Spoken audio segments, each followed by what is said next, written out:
What's up, my Mind Your Money business folks? It's me yet again with another video on today's stock market news. And as always, hopefully you're in the market and not trying to time the market, because that is simply impossible to do. And hopefully you're still not straddling the fence and you are investing into appreciating assets to include yourselves. You should be getting better and better and better and better and better over time. If not, you need to fix that problem. So let's see what's going on in the stock market today. It says the Dow jumped 650 points to post record.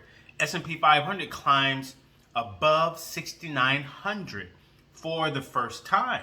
Okay, so it says the S&P 500 notched new records on Thursday as U.S. stocks mostly rose, with tech stocks under more pressure after Oracle earnings revived AI overspending worries. So the Dow gained 1.3% or nearly 650 points to set a new all-time high, even as the likes of component Nvidia pulled back. The S&P 500 also notched a fresh record close at 6,900, adding to Wednesday's rally that followed the Federal Reserve's latest interest rate cut. The Nasdaq slid 0.3%. So stocks largely continued on Wednesday rally despite a nearly 11% slide from Oracle.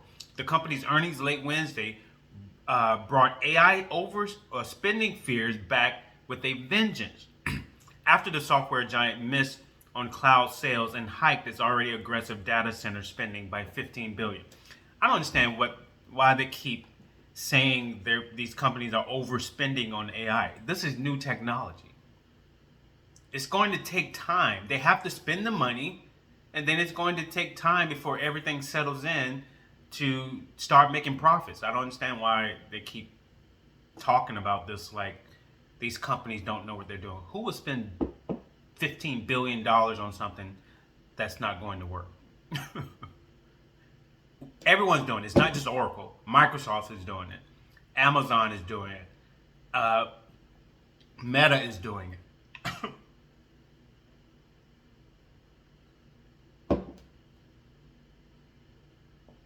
So yeah. So anyway, but Wall Street's mostly upbeat mood continued after a split Fed voted to lower rates for the third time this year. So policymakers signaled a more gradual path of easing in the months ahead, but Chair Jerome Powell hinted that a rate hike would be off the table for January, while talking up the U.S. economy's strength. So Powell said the Fed is well positioned to wait and see how economic conditions evolve, adding that tariffs imposed under President Trump have contributed to inflation pressures that the central bank sees as a one-time increase. That put the spotlight on a weekly update on jobless claims on Thursday, which came in significantly higher than expected, 236,000. That was the biggest jump since 2020, after dipping to a 3-year low in the Thanksgiving week. So the new signal on the labor market will come from the delayed November jobs report set for release next Tuesday. Meanwhile, the U.S. trade deficit unexpectedly narrowed to its smallest in over 5 years as exports surged, potentially reflecting a boost to the wider economy in the third quarter. So also earnings reports continue with Broadcom, Costco, Lululemon are set to release results. And that's it. That's pretty much it for the news today. Not a heck of a lot. So let's see what some stocks did. So silver, ticker symbol SIVR, gained $1.65 today, closing at $60.47. Not bad. Nvidia lost $2.85 today, closing out at $180.90. FTEC, an information technology ETF, lost 75 cents today, closing out at $231.50. Bitcoin gained $344 today, closing out at 92,622. SPYM, the S&P 500 ETF, gained 19 cents today, closing out at $81.07. Palantir lost 37 cents today, closing out at $187.54.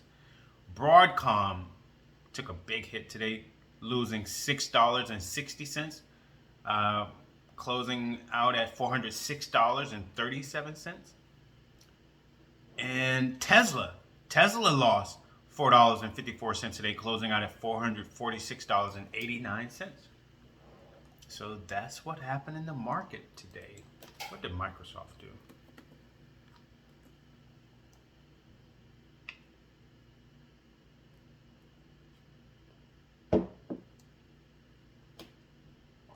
Okay, Microsoft gained $5.15 today, closing out at $483.47. I wonder what Meta. Let's see what Meta did today. I said Meta. There you go.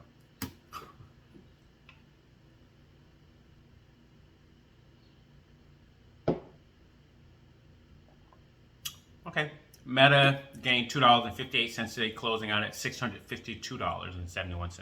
All right, so that's it, people. This is going to be my last video for a while. I don't know if I'm going to do any more videos this year because I'm going to be on traveling around. So yeah, this may be it. Yeah, I don't know. But as always, people, my message to everyone is to get out of debt, to live below your means, to have more than enough, just because it's always a good thing to have a safety net underneath you when it comes to your finances. It's good to start investing to see how money works, actually, because there's a lot of us, to include myself, that did not grow up learning about what I'm reading and talking about today, and I still don't understand it. And so that's another reason why I'm telling myself to maybe I need to stop, because it's not like I'm a guru. I'm learning as I go. I just started investing on my own.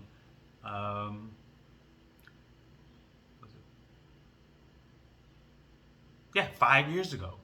But I have created a nice portfolio. A nice portfolio.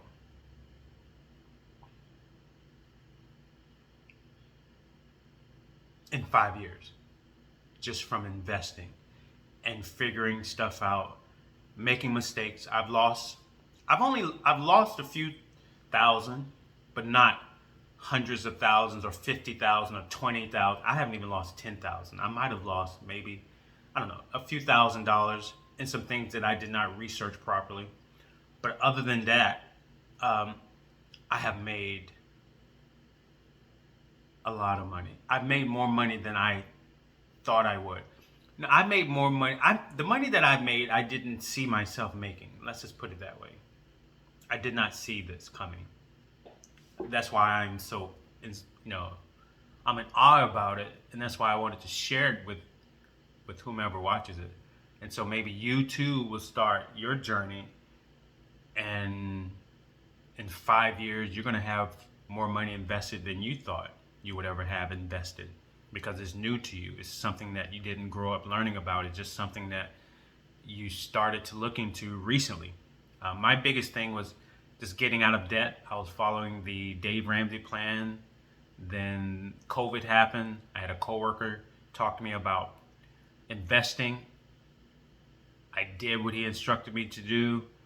Just started investing a little money. Then I saw how it was growing, and I was like, wow, are you kidding me? I didn't know anything about dividend stocks. So I had this dividend REIT that was paying me like $1,100 every 3 months. Yeah. And I was like, oh my goodness, people have been doing this for 30, 40 years.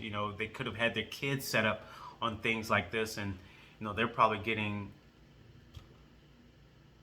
tens of thousands and hundreds of thousands of dollars a month because they've been investing over time and their compound interest has built up. And then this is something that can be passed on, generation to generation, generational wealth. And so it intrigued me. So I continue to invest. I'm still learning. So yeah. And then by me getting out of debt, when I created that plan to get out of debt with a budget, I started to see where I would overspend, especially with credit cards. How you would buy things, they could be emotional buys, or because you're charging it to a credit card, I would spend more money than I needed. I would buy things that I didn't need. So creating a budget, it helped me do away with those type of actions. And I only bought what I needed. And I started to see how there were a lot of things that I did not need. Stay within your budget. Don't just go to the grocery store because you need to go to the grocery store. I write down my grocery list. So I won't just walk through the grocery store picking up stuff because, I might eat that. Oh, that looks good. And then you end up with all these groceries. And for me, a lot of the stuff I would never eat and would go bad at some point, and I would end up throwing away. So I go to the grocery store now with my list. I don't just spend money just to spend it. I save it. I have my investment. I have my slush fund. I pay myself every payday. That's the money that I use. If I want to go out to dinner, I will pull money, that I have, the cash that I have. That's what I do, right? And then I just save, and I tell myself, well, I can do whatever I want with the money that I have saved because I have my emergency fund separate from everything, so I can do what I want to do, whatever I want to do. If I want to go on a trip, I could use that money to just pay for the trip.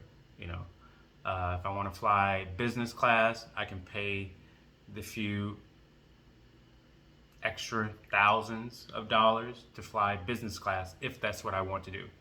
Now, I was thinking about doing that on my upcoming trip, but I said, nah, I don't have to. I could actually spend that money more smartly when I get to my destination instead of, I could do either or, but I want to be smart about it. Do I want to spend it on the flight or do I want to spend it having a good time with family and friends? So I'd rather do it with family and friends because I still want to I still have a budget that I'm trying to maintain, even on this trip. I may go over. If I do go over, it's okay. It's okay. I have the cushion to do so, and that's a good place to be in. And now I'm realizing that I'm not thinking big enough. So that's why I'm going to take a break from YouTube so I can just clear my head, think of different things, and see if I can come up with something bigger. Because oftentimes we think too small and we're wondering why we don't get what we need is because our dreams are not big enough. Just think about this. Like Elon Musk is creating robots. Elon Musk is the creator of self-driving cars, robo-taxis. The people that are, leading the way, even like NVIDIA, these are big thinking people. Not saying that I need to be one of them, but I think that most of us think too small because we go through the system of, education, primary school, elementary school. And then for a lot of us that don't grow up with much, it's not like we sit around and have family conversations about how we're going to change the world, what we have to offer the world. Most of us are just surviving. And so what we think about is what we're learning, and then it's like we're held under that umbrella. And then you go to college, which is another umbrella. You learn that particular subject, you get a degree, then you go work for a company that maintains that umbrella. But then you have these other creatives that are creating big things and they're dominating the world. and then we get upset with them because they have so much, because we live in a place where, based upon what you have, it holds a certain amount of weight, and it gets you in a lot of places, uh, gives you power, control. Yeah, and as we can see, there's an uneven scale in the world. There's a lot of, we live in a world of haves and have-nots, and there's a lot of more have-nots than there are those that have more. But if you think about it, again, mind your money business. If you would just think, those that have more think differently. They think bigger. They think larger. They train us: school, college, a job, while they are like the big planners of everything. At least that's how I see it. And I hope that makes sense. It made sense in my head. So I don't know how it came out. But yeah, so start thinking bigger, people.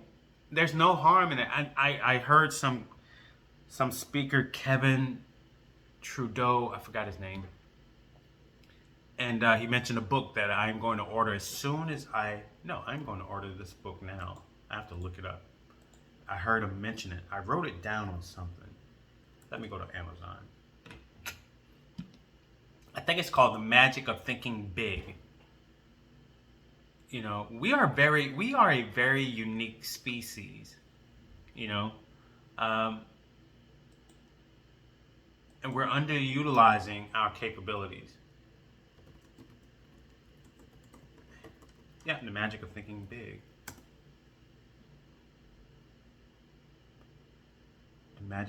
By David Schwartz.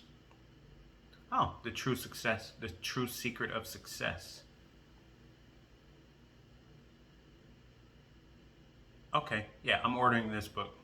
So it's going to give me something to read, because I like reading. I like thinking about things that I just like thinking. And things like this, like The Magic of Thinking Big, or I listen to people like Neville Goddard, Napoleon Hill, Wayne Dyer, Les Brown, Brian Tracy, Jim Rohn, Zig Ziglar, Wallace D. Wattles, Earl Nightingale. Did I say his name? I even list Tony Robbins, Bob Proctor, just people that make you think. Reverend Ike. I love Reverend Ike. My family does. They don't like when I talk about Reverend Ike. I mean, even though a lot of these people talk about prosperity and, the mentioning of money, but when you really listen to them and you follow all of their teachings, it's not just about money and finances and being rich. It makes you think about your whole entire life, relationships, your health, because what good is having a lot of money when you have poor health? What's the good of having everything when you have no one to share it with? So to me, the people that I just mentioned has made me think in a more broader perspective, and not just in one narrow way. And most people, when they hear these people, even when I mention like Reverend Ike to my family, they only think of money, and they think of, and in my mind, the person that I listen to and hear in the book that I read of his, he was so much deeper than money, and people miss that. And I think sometimes we humans get stuck on one thing, and if that one thing that we see is negative, we just brush it off altogether, and we wonder why we're still stuck. Just like a lot of people, I grew up going to church. Money's the root of all evil. So it's like, oh my God, you can't have a lot of money. If you have a lot of money, then it's evil.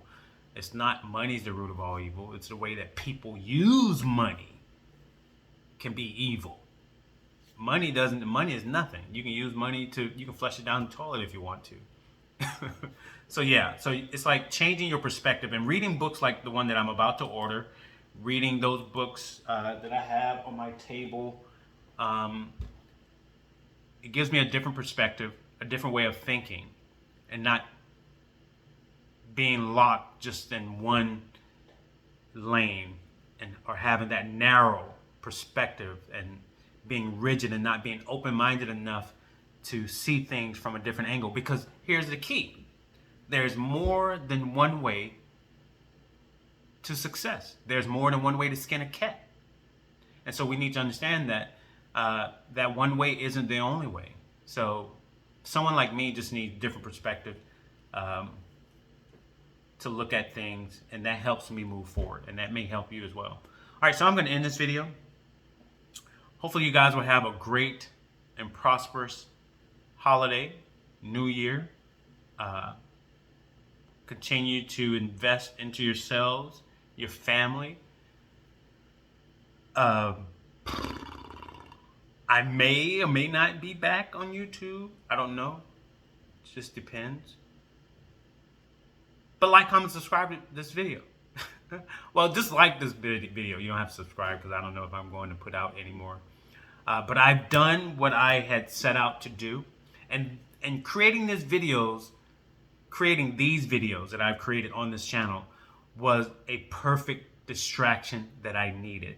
Because now I am in the process of making some other things happen. And I may or may not be changing location soon. So yeah, creating these videos and doing them every day, well, almost every day, just gave me something to do. It was distracting me from other things. Yeah, I truly appreciate that, and I'm thankful for that as well. So, yeah.